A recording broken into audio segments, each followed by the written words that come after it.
Well, as I'm sure you are aware, we are officially 1 week away from the 2024 election. And that means that closing arguments are being made. I want to check in on both candidates' closing argument. That was actually the label of Vice President Harris's speech at the Ellipse in Washington, D.C. A notable speech to deliver her closing argument. Obviously, she'll have future events, but that's what this one was described as because of the location. The Ellipse being in front of the White House where Trump delivered his January 6th speech that led to people attacking the Capitol. Trump, parallel to Harris's event, was also delivering a speech in front of a Pennsylvania crowd. We'll start with a clip from that rally and then toggle back and forth between either event. And the first one, I cannot overstate, I should say, the damaging nature of what Trump is saying here. I cannot sound the alarms enough about how, even though there's a lot of confidence within the Trump campaign, clearly Trump has enough concern about how November 5th is going to go that he's starting the lies again. As he's lying like he did last time, the lies that led to people violently attacking the Capitol, that he tried to use to justify blocking the peaceful transfer of power with schemes like the fake elector scheme. Harris is at the Ellipse, this relevant location to all that, calling him out for it. And he's perpetuating all this terrible stuff. While you're listening to this, please remember to click the subscribe button, as we are hoping to do something absolutely incredible. No one's ever heard of such a thing, getting between now and Election Day in the next week from, I think it's like 923,000 subscribers to 1 million subscribers. Because of you, thank you so much. If you're not subscribed, please do. Here's Trump. So if you have a mail-in ballot, get that damn ballot in, please, immediately, because they've already started cheating in Lancaster. They've cheated.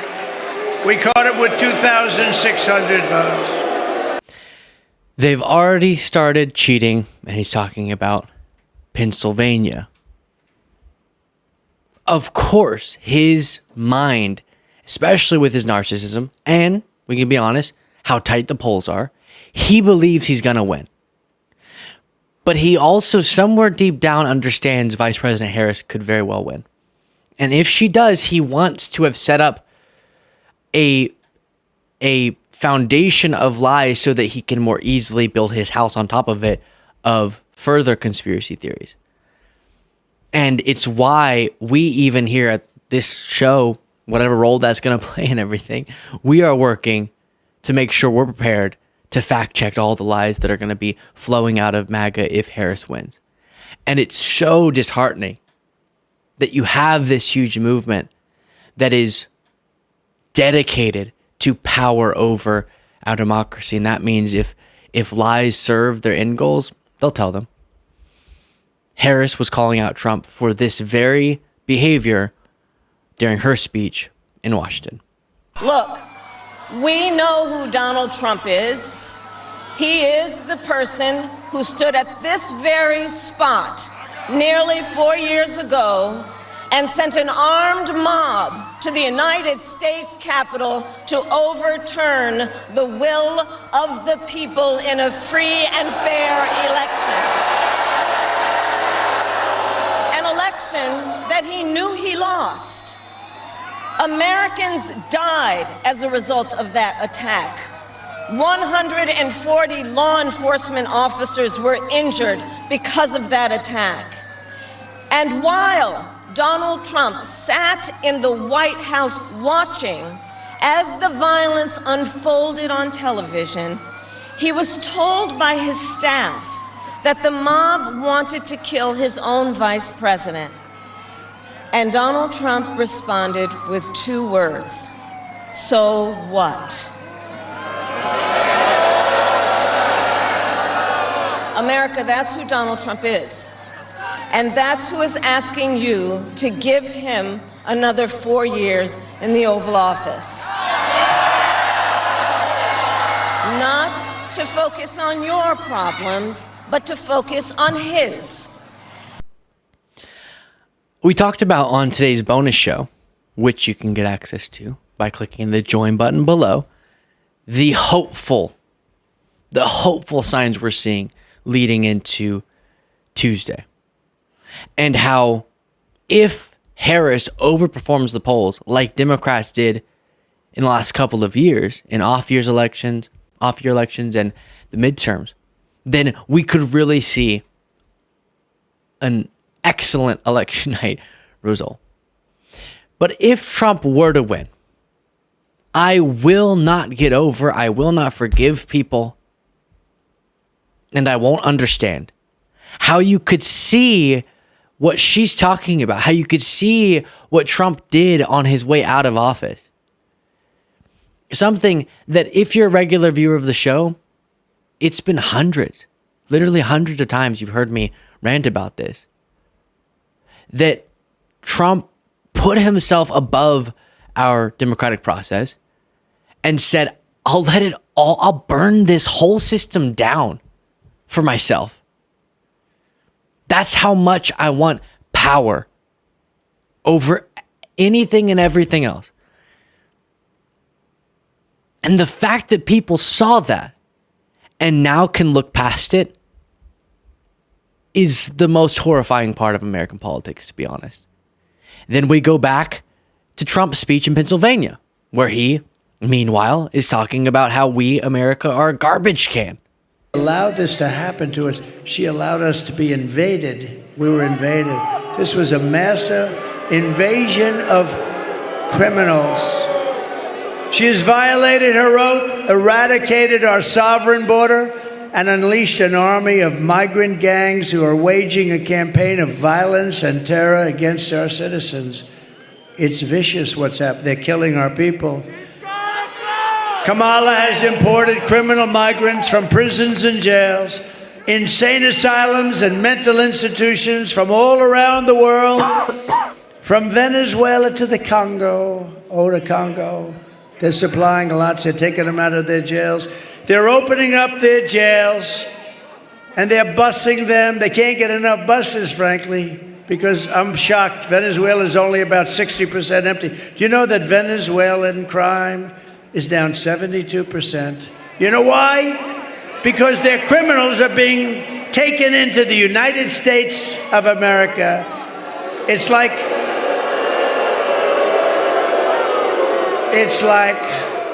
I said this, the press gave me a hard time on this one. They said it was very no, I don't think it's disrespectful. It's like we're a giant garbage can. That's what they treat us like. And these are killers. So this is all he has. Every time he gets asked a policy question, every time he's asked about his broader moral, philosophical, political framework, he fails miserably to explain himself. So what does he have?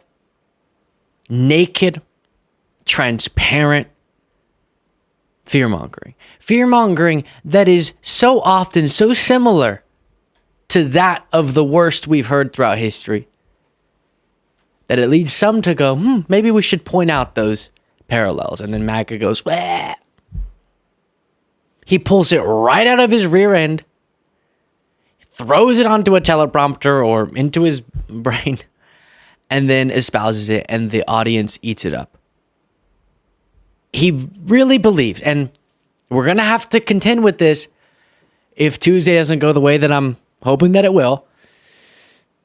But he believes the American people aren't smart enough to see through the blatant, ridiculous fear-mongering.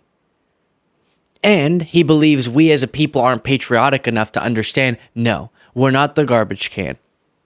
We're not a failing nation, as he says. A nation in serious decline. A third world nation. All terms that he's used. And we identify with a level of patriotism that, frankly, it's shocking how much the Republican Party has abandoned. That we don't want this representing our country. This mess that is Donald Trump. Then, for some sanity, we flip back to the Harris rally in D.C. I see it in the women who refuse to accept a future without reproductive freedom. And the men who support them. I see it in Republicans who have never voted for a Democrat before, but have put the Constitution of the United States over party. I've seen it in Americans different in many respects, but united in our pursuit of freedom, our belief in fairness and decency, and our faith in a better future. And then let me skip to the very end of her speech. Beautiful country we love. And in 7 days, we have the power, each of you has the power to turn the page and start writing the next chapter in the most extraordinary story ever told. I thank you all. God bless you. Just a fundamental difference in how America is spoken about. It doesn't ignore any of the very real problems we deal with. It doesn't ignore the absolutely unbelievable injustices that exist in the country. But it acknowledges what is special and what we love about the country. He's just run away from that. And no, MAGA, there's not really a compelling defense of that. Some will go, no, it's this special type of love where you only talk crap about the country that you love. No. There is a party that is so clearly the only party that's patriotic. For so long, Republicans tried to convince us that was the Republican Party. Even then, it didn't make sense. But now we can say for sure it's the Democratic Party with all of its issues. It's the Democratic candidate. And Trump represents a type of politics that exhibits all of the worst of what politics can be. Trump also, at his Pennsylvania rally, lied about one of Harris's recent rallies. She can't get anybody. 3 days ago, she said Beyonce was coming. So people came to see Beyonce, but Beyonce went up, thank you very much, everybody, and then she left. She didn't sing. And then they all left. She was speaking, nobody, and they were booing the hell out of her, by the way. And the fake news doesn't report those stories. It's just so weird, isn't it? The fake news never wants to cover stories that don't happen. It's like whenever something doesn't take place, they won't talk about it. I don't get it. It's really weird. Really, really weird. Then Trump says Democrats are running on transgender everybody. What we're going to say, they meet, how can we cheat? This is their meeting. Because who the hell can win an election with open borders, transgender everybody, men playing and women? What? I saw one of his other recent rallies. He said something similar. Something like they want to not turn everyone transgender, but that's how it came off. I'm curious. When you think they must be cheating, because that was his argument, and we need to, as a movement, express the amount of outrage that is justified about them preemptively saying it's going to be stolen again. It's one of the most disgusting things we've seen in American politics in history. For a movement to consistently assert the only way elections can be fair is if they win. That's not how democracy works. It can't work that way. We're seeing how it impacts our democracy, and they seem so avid. I believe it's mainly the leaders who understand the maliciousness and the followers buy into the lies, but the leaders really do feel completely comfortable with attacking our democratic process. But I'm curious, whenever a follower goes, yeah, they need to cheat because the only thing they're running on is that everyone needs to turn transgender. Do you believe that? Have you ever tuned into a Harris rally like one single time? Have you ever tuned in to, I don't know, the Luke Beasley show? Some other non-MAGA outlet? And realized that's just that you're being convinced that you live in a world that's not the one, the actual one that you live in. Then Trump says this line again. That anybody burning or destroying an American flag will go to prison for 1 year. It's a perfect little microcosm of a broader ideological macrocosm, which is, if you can't understand, as vile as I perceive burning an American flag to be, if I stumbled across someone doing that, I'd be upset. I would say, why are you doing that? Don't do that. If you don't get how Trump's saying we should put people in jail for doing something that's their right, they can express themselves in ways that we perceive to be vile, then you really misunderstand this whole system we have. Yes, freedom of speech, freedom of expression also protects things that we as individuals don't like. Then we go back to Harris's rally. And it will probably be the most important vote you ever cast. And this election is more than just a choice between two parties and two different candidates. It is a choice about whether we have a country rooted in freedom for every American or ruled by chaos and division.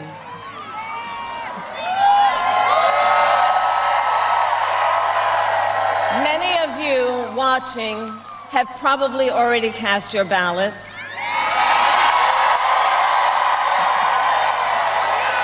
But I know many others are still considering who to vote for, or whether you'll vote at all. So tonight, I will speak to everyone about the choice and the stakes in this election. Which could not be more clear. It just goes on and on and on. The next clip I have for you is Trump talking about Michelle Obama. She's so nasty. She was so nasty to me. And I honestly don't have the energy for that. So let's skip past that and jump over to Trump saying this. The economy is no good, but the stock market is only going up for one reason, because everyone thinks that Trump is going to win the election and we're going to take it to new levels. At a previous event, just please, if you happen to be hate watching, which I know we have some of those, we've seen the the messages you send in. If you happen to be hate watching this, you saw me on Piers earlier this week and you ran over to say, rah, rah, rah. Please, I have a genuine question for you. Explain that to me. Because earlier today, Trump said that many believe the economy is doing well. So he admitted it. He said fake good economy, but good. It's doing good, he says, because people expect him to get into office. Explain that to me. If you can explain it to me in a way that makes any coherent sense, I quit my show. I go bye-bye. Okay? If you can explain how people expecting Trump to win makes our entire economy do as well as it has for the last numerous months and years, it's all over for me. I will go back to doing what I was doing before, I guess. But you can't, is my assumption. But feel free. contact@lukebeasleyshow.com, or you can go on our website. We have a contact form, or you can comment on something, and we'll sift through them. We're putting together another segment where I respond to hateful messages. We'll throw that sucker in there, and I'll see if there's anything compelling. Then we go back to Kamala Harris. So look, in less than 90 days, either Donald Trump or I will be in the Oval Office. Okay? On day one,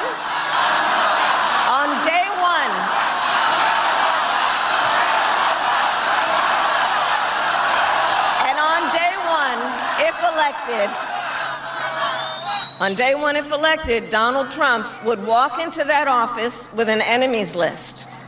When elected, I will walk in with a to-do list. I play that one for you again because it's one of the quickest, best summarizations of this election. She really does have a to-do list of policies, whether you like them or not. Many of them I really support, that she would want to accomplish. And then we could really easily go, all right, did she do this promise? Did she do this? Did she do this? Trump has some of these vague things. I'm going to do a tariff, and it's going to be like 10% on all Chinese imports, or all imports. I don't know. Or 100 or 200% tariff, or 2,000. And maybe it'll replace income taxes altogether. Really? Really, sir? As producer Jane's coughing off microphone. And Trump goes, sure, why not? We'll replace income taxes. We'll abolish them. And, drill, baby, drill, even though we're already doing that at record highs, and, secure the border except for any legislation that could do that. And I don't know. That's Trump's. Harris walks through very specifically hers, as you saw this rally, if you watched the full thing, and many others, talking about her actual approaches to whether it be the child tax credit or first-time home buyers or tax reductions for middle-class Americans or business incentives for small businesses. And Trump has retribution on his mind. Seems like a pretty easy choice. Please, if you haven't voted yet, if you're looking at me right at this exact moment, hello. But if you're thinking, I don't actually think I was going to vote. I mean, I want other people to vote, but I don't know if I'll do it. But other people probably will pull us through. No, you. I'm looking right at you. Please do. Let me know what you thought in the comments. You see this little mug, you're thinking, dang, I'm jealous of this mug. You can get it at lukebeasleymerch.com. Support the show by clicking that join button below.